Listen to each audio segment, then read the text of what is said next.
สวัสดีค่ะทุกคนเราก็ยังคงวนเวียนอยู่ในเมืองเซนต์ออกัสตินในรัฐฟลอริดานะคะแล้ววันนี้เราก็จะพาทุกคนมาชมบ้านที่มีอายุเก่าแก่ที่สุดในเมืองเซนต์ออกัสตินกันค่ะ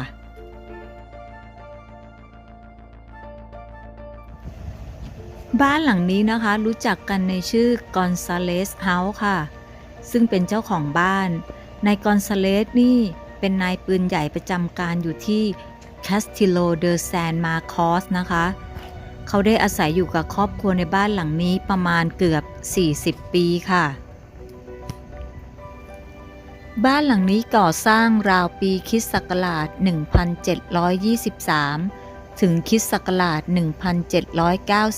1790ตัวบ้านจัดแสดงทั้งรายละเอียดและรูปแบบสถาปัตยกรรมในยุคอาณานิคมของสเปนและอังกฤษการเยี่ยมชมบ้านหลังนี้นะคะจะทำให้เห็นวิถีชีวิตในเซนต์ออกัสตินกว่า400ปีที่ผ่านมาในช่วงผ่านการยึดครองของสเปนอังกฤษและอเมริกาค่ะ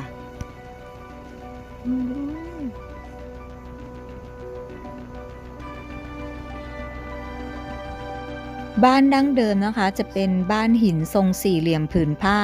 มีขนาดชั้นเดียวแล้วก็มีห้องพัก2ห้องบ้านก็จะมีทั้งระเบียงแล้วก็ห้องเปิดโล่ง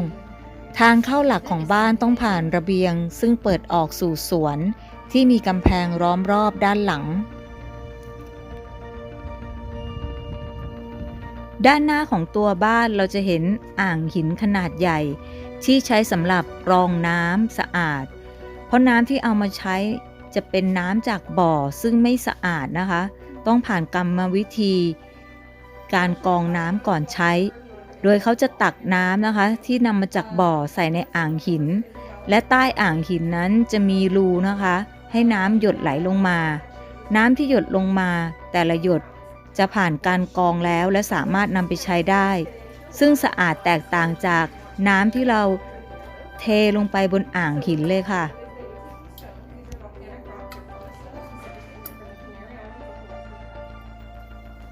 เมื่อเข้าไปภายในบ้านจะเห็นห้องบางห้องที่ตกแต่งในสไตล์สเปนตั้งแต่ช่วงทศวรรษ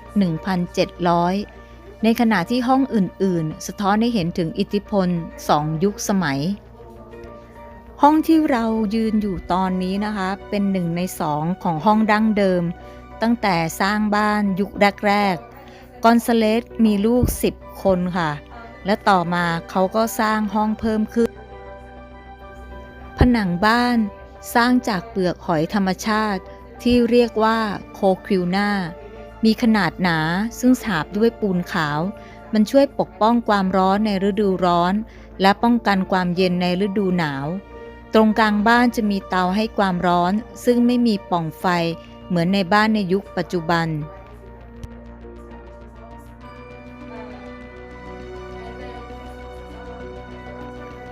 จนปี 1763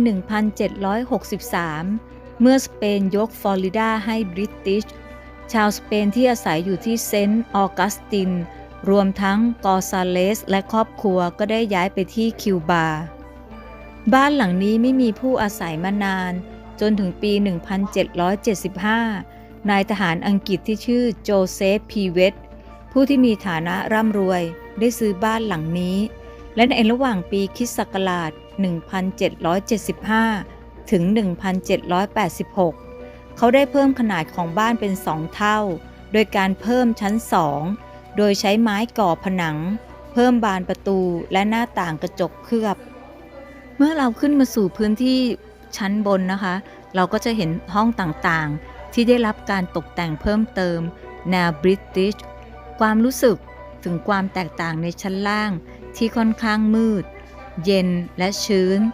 ส่วนด้านบนจะมีความเป็นBritish Caribbean พื้นที่ที่มีความโปร่งโล่งสบายและพื้นที่ตรงนี้น่าจะเป็นห้องนั่งเล่น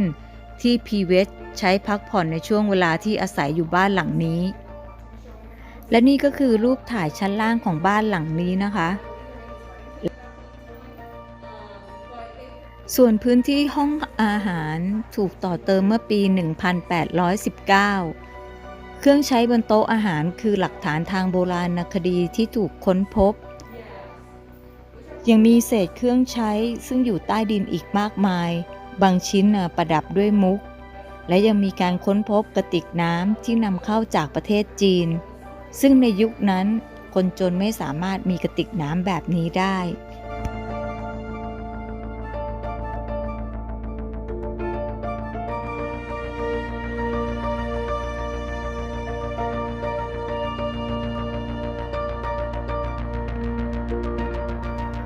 ห้องนอนของแมรี่พีเวตภรรยาของโจเซฟสะท้อนให้เห็นถึงรูปแบบสถาปัตยกรรมของอังกฤษตั้งแต่ศตวรรษที่ 18 และในทางกลับกันห้องนอนของฮันเนสได้รับการตกแต่งในรูปแบบที่แสดงถึงยุคดินแดนอเมริกันซึ่งมีความแตกต่างกันโดยสิ้นเชิง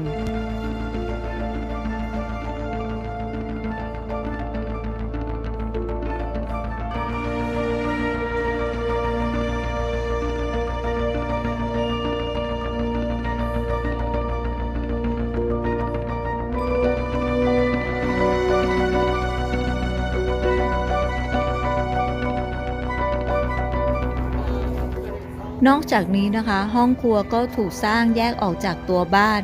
เพื่อป้องกันไม่ให้กลิ่นอาหารเข้ามาในตัวบ้านและลดอันตรายจากไฟไหม้ค่ะมันเป็นบ้านที่มีความมหัศจรรย์ในความแตกต่างของยุคสมัยที่สามารถผสมผสานด้วยกันอย่างลงตัวจริงๆเลยค่ะนี่ก็คือบ้านที่มีอายุเก่าแก่ที่สุดในรัฐฟลอริดาที่ยังคงอยู่ให้เราได้เห็นนะคะเมื่อมาที่เซนต์ออกัสตินก็ต้องมาสัมผัสความงามของสถานที่สำคัญทางประวัติศาสตร์แห่งนี้ด้วยตัวเองนะคะ